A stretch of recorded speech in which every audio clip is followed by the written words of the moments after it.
Awesome. How's everybody doing? Fantastic.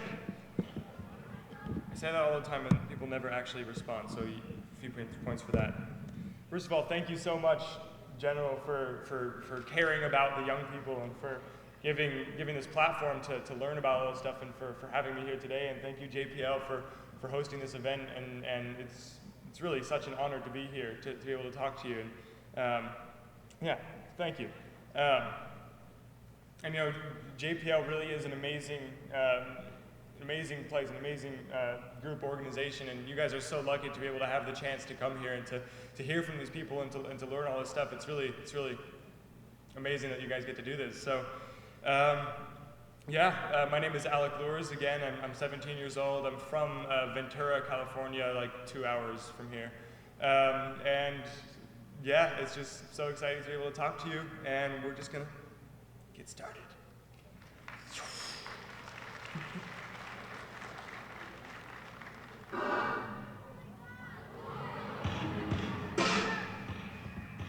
Live with their survival in mind. It's a call to every member of our generation, and it's a call that a lot of young people can hear. I believe that our generation was born to answer this call. Because, you know, it's not really much of a secret that our planet is kind of messed up. You know, we're facing conflict and war all over the world. Almost half of all the people living on the planet survive on less than $2.50 per day, and populations rising like crazy, faster than the resources on our planet can handle. Drought and famine are worse than ever before. Extreme weather events are getting more and more extreme. Entire countries are being flooded. Fires are burning hundreds of thousands of acres of forests and neighborhoods. Disease is spreading way too fast. Entire species of animals are going extinct. Obviously something is not right. And all these problems are connected, and they're all caused by one thing, by us. You know, we as humans are living and thinking in a way that doesn't appreciate the needs of anything other than short-term interests like money and power. The most urgent effect of this way of living is climate change or global warming, which, first of all, who's heard of climate change or global warming? Pretty much, yeah, it's out there. You know, basically, we've caused the natural systems working on our planet to freak out, to malfunction, and it's causing this whole list of different consequences. And I'll talk more about all that later, but first I want to just tell a little bit about my story. I really knew nothing about global warming or the environment or climate change or anything before I saw this movie, An Inconvenient Truth, made by former Vice President Al Gore.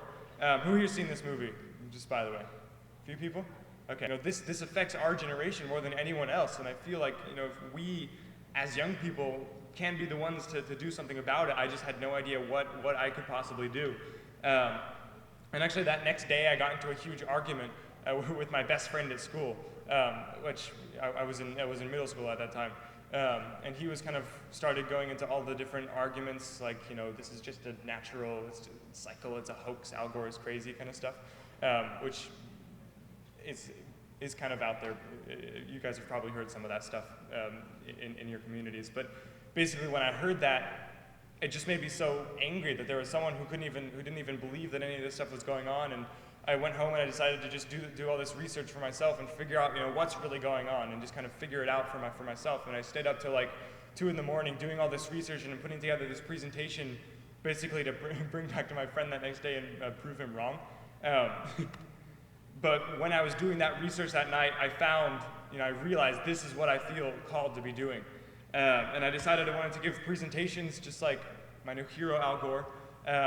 And I heard that he was training like 1,000 people to give a version of his slideshow that he's been giving for years. And so I went on the website and I applied to be trained as one of those 1,000 presenters. And but I was 12 at that time. And they, for some reason, they decided that was too young. Yeah, I know. So they rejected me. They turned me down. Isn't that crazy? I know. Totally messed up, man. I didn't really let it bother me too much. I just decided, you know, I'm going to do it on my own anyway. You know, I'll show them. So I started researching these issues, and I created this presentation from scratch that I started giving to my peers, my fellow middle school students, to kind of inspire my peers to take action on this issue. By the time I gave my first slideshow, I was 13, and after that, doors started opening and opportunities started coming about almost by miracle, and I started getting invited to dozens of different events all around California. And about that time, I started a nonprofit organization called Kids versus Global Warming to teach people about climate change and inspire them to get involved and take action. We've done a few different activism projects throughout the years, and my biggest goal was achieved about 2 years after I got started. And that's when I finally got to meet Al Gore. Yes, I know.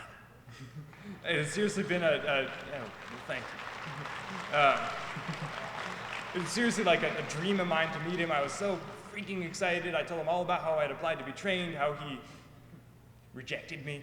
And you know, I got to talk to him for 2 minutes, which was like a huge deal for him. He brought me up on stage, and I almost had a heart attack because I was so excited. And I guess he felt bad about turning me down or something, because that next week I got a letter inviting me to his next training session in Nashville, Tennessee. And then by the time I was 14, I became the youngest trained presenter of his Inconvenient Truth presentation. And ever since then, I've been traveling all around giving these presentations and speeches and talking to people. And I think I've spoken over 250,000 people now at conferences and events and schools and things like this. And I've gotten to meet most of my heroes throughout this work. I've done hundreds of media interviews. I've really had some amazing opportunities these past few years to be a part of this movement, to be involved in all this stuff. And you know, the reason I am where I am is because I heard the call. I'm not rich. I'm not super privileged. I had nothing when I first got started, but it's just because I found my passion and I went with it. And I feel like if we all found that passion for ourselves, if we all just find out what we're called to be doing and go for it, we can make anything happen. Opportunities will come about, doors will start to open. It's amazing. Ever since I saw An Inconvenient Truth 4 years ago, I've felt that we as an entire generation are being called to stop global warming within our lifetimes.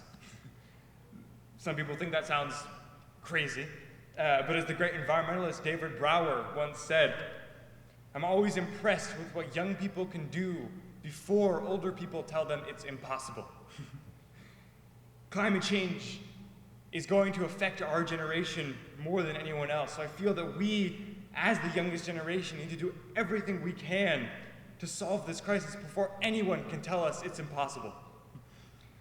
Because really, climate change is the most urgent threat of our time. And to really understand how we got to this point, we have to go back a couple hundred years. So it all started in the 1800s when our great-grandparents' generation started to develop a society that depends on these great new things called fossil fuels. Things like coal is now no longer just a scientific projection for something that could happen in the future. The effects are here now. For one, millions of people from all over the world have been affected by drought because of the unnatural heat just kind of sucks the moisture right out of the land. This river in Ahmedabad, India, I think, dried up completely, forcing these two boys to have to walk over 2 miles to fetch water, because that used to be the water source for the community. Could you imagine that, having to walk 2 miles just to get water? It's crazy, every single day.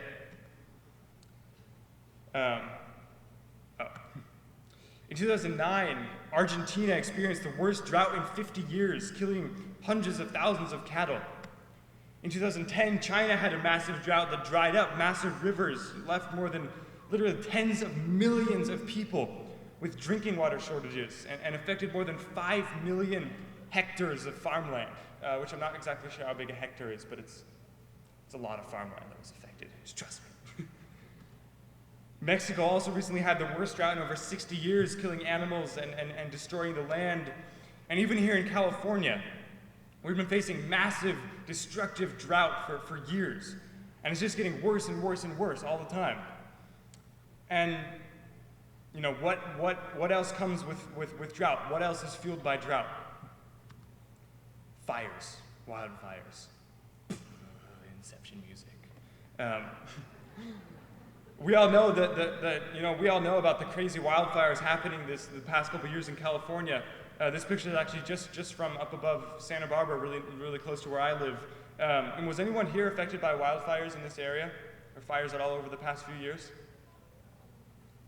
Few people? Yeah, well, it's just been crazy, and it's happening all over the world too. In Russia, massive fires filled the air with smoke and toxic gases, and it killed over 56,000 people just in the summer of 2010. In Russia, there's more pictures of that. And this is just in one summer, 56,000 people died. This isn't just like some random freak weather event. People have been dying. This is crazy. And then over 200 people died in Australia as well. And I pretty much added this part so I could show you this picture. It's a freaking koala. Isn't that awesome? Being fed water by a firefighter. I just think that's yeah. And these drought and these fires affect millions of people all over the world. This is what climate change means.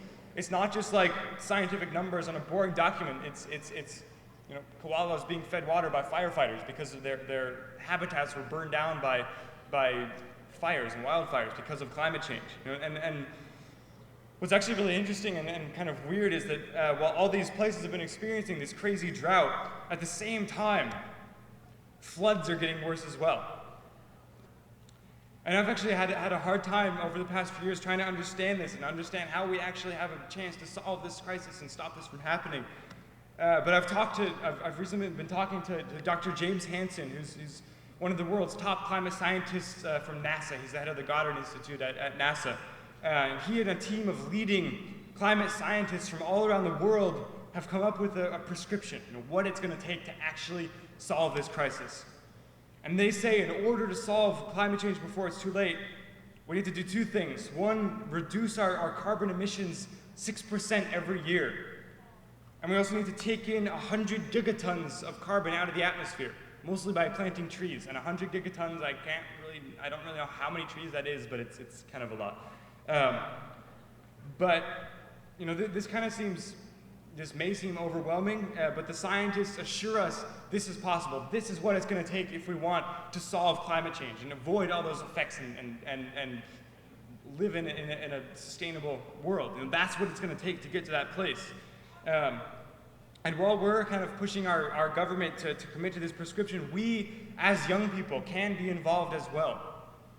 We can be the ones to bring this plan to our state governments and city governments and even to our schools, and we can become leaders in our communities to make this issue a top priority. I and my organization have a program called the I Matter Youth Council, which is focused on training young people our age to become powerful leaders in our communities and giving a platform to speak out about climate change or whatever issue we feel passionate about or anyone feels passionate about. And if anyone's interested in being a part of this or joining the movement or any of this, you can go to facebook.com/IMatterMarch to sign up, and I'll show that website again at the end. And even if you don't want to commit to being a major leader in your community or committing to all this stuff, we all need to be part, we can all be part of this transition in our own homes and own lives as well. Because it's going to take a 6% reduction of our carbon per year in the emissions of everyone, including all of us. And to show you some of the simple actions that we can take to contribute to the solution, to show you some of the things that we can do in our own homes, here's a video that I made actually when I was 13. Thank you, guys. So there really are hundreds of actions to live with a mindset of sustainability.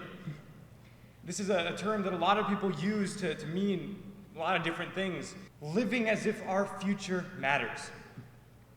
Living our lives in a way that values trees, air, water, and as much as short-term interests.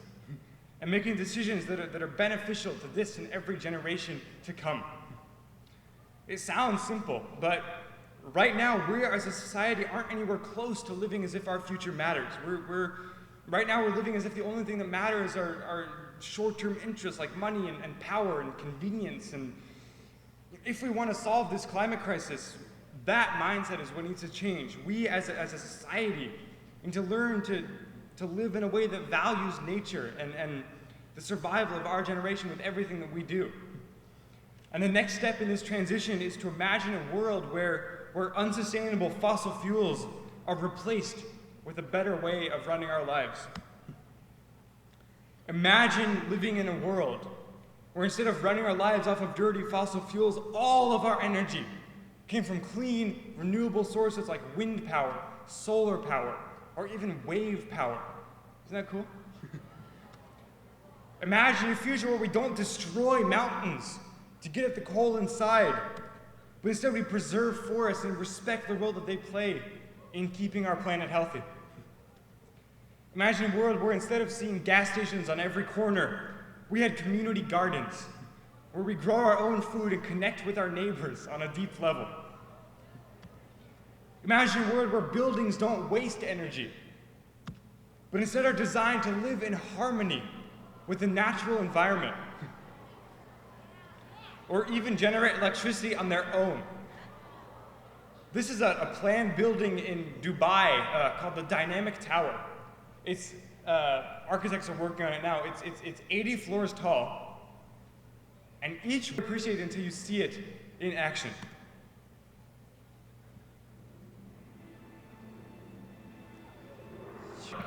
And it's about more than just these new technologies and spinning buildings. It's about the way that we think and the way that we live. This is an example of what our society could look like, but it's really about living in a way that values. And we as youth, we don't have to just kind of sit around and wait for adults to make this society happen. Our generation,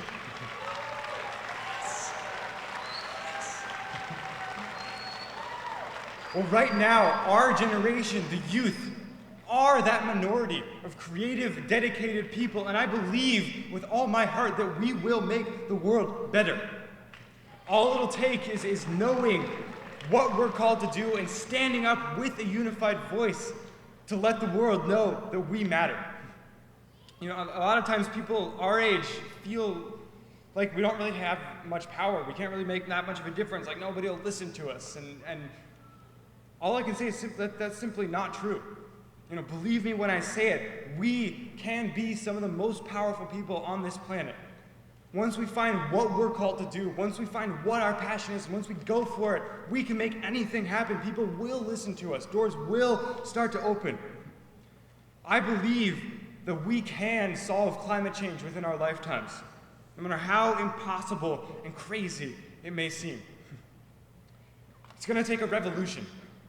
A revolution in our entire culture and way of thinking. We need to completely change the way that we live so that our society values nature and the future of our generation just as much as anything else. And this revolution needs to be led by youth. We are going to be affected more than anyone else by climate change. We will have to grow up and deal with these problems, and only we have the authority to look into our parents, into our leaders' eyes, and ask them, do I matter to you? Does my future matter to you? I believe this will be more powerful than any lobbyist, government agenda, or fossil fuel corporation. The time has now come for the youth to stand up for what we know is right. I'm quiet.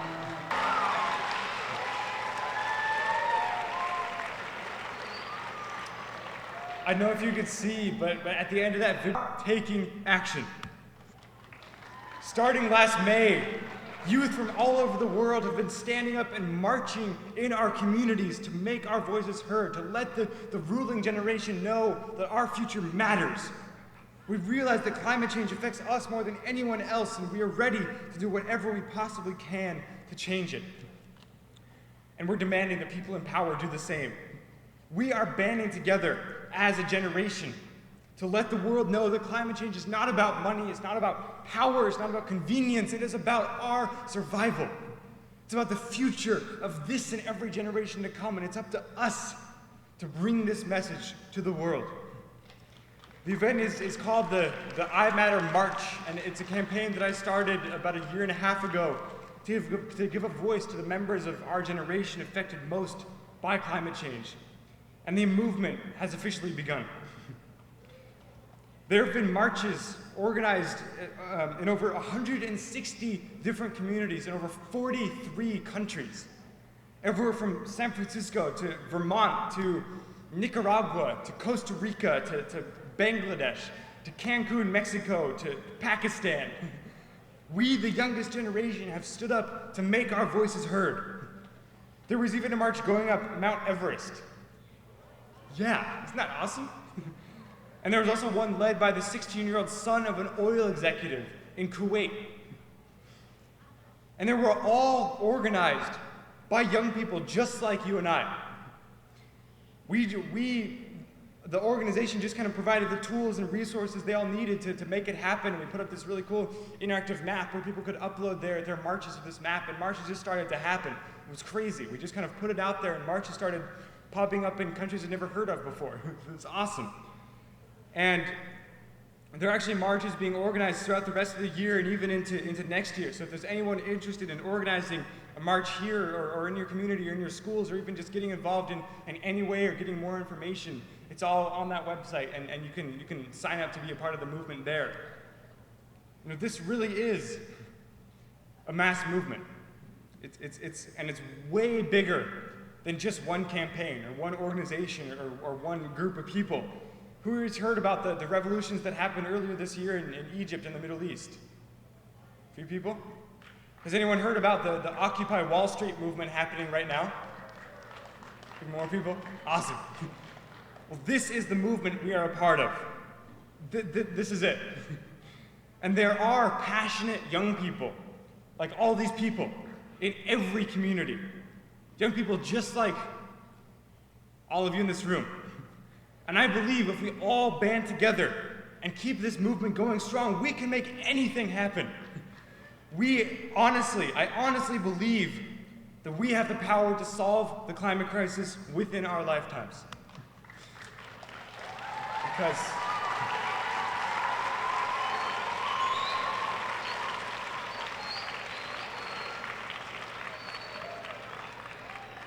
there comes a time in every generation where the need for change is thrust upon us. It's a time when civilization completely redefines itself to create a new way of living, because the people have found that the old ways are unjust and wrong. Now is one of those times. And over 200 years ago, Thomas Jefferson, guy who wrote the Declaration of Independence, said, "Every generation needs a new revolution." The revolution for his generation resulted in the birth of a new nation, one that was free from the laws of a foreign ruler who valued himself over the well-being of his people. Well, the time for our revolution has come. The need for change is now being thrust upon us, and it has now fallen upon our generation to create a completely new way of thinking, so that our society values nature and the future of our generation just as much as anything else. We are on this planet for a reason. And I believe that it is our calling as a generation to change the way our society lives and prevent us from destroying ourselves. We will create a completely new world, a completely new mindset where we live every day as if our future matters. This is our revolution. And there's a time in every generation where something big needs to happen. For example, in 1961, President John F. Kennedy issued a similar challenge. He said that America was going to put a man on the moon and bring him back safely within 10 years. At first, everyone thought that was crazy. We could never do that. But guess what we did? We put a man on the moon. We did it. In 8 years.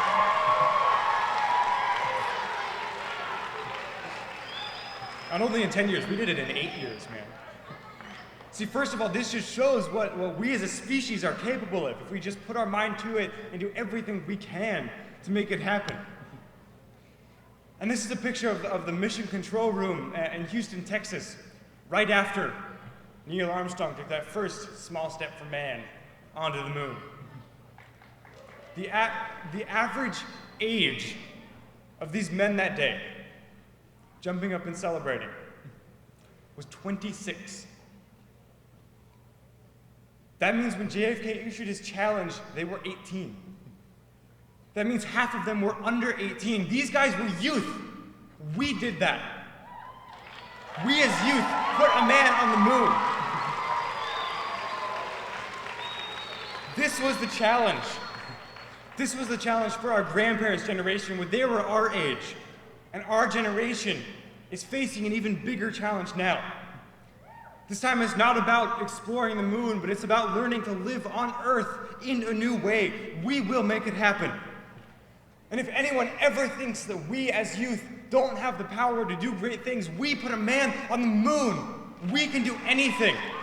We can change our own lifestyles. We can change our communities.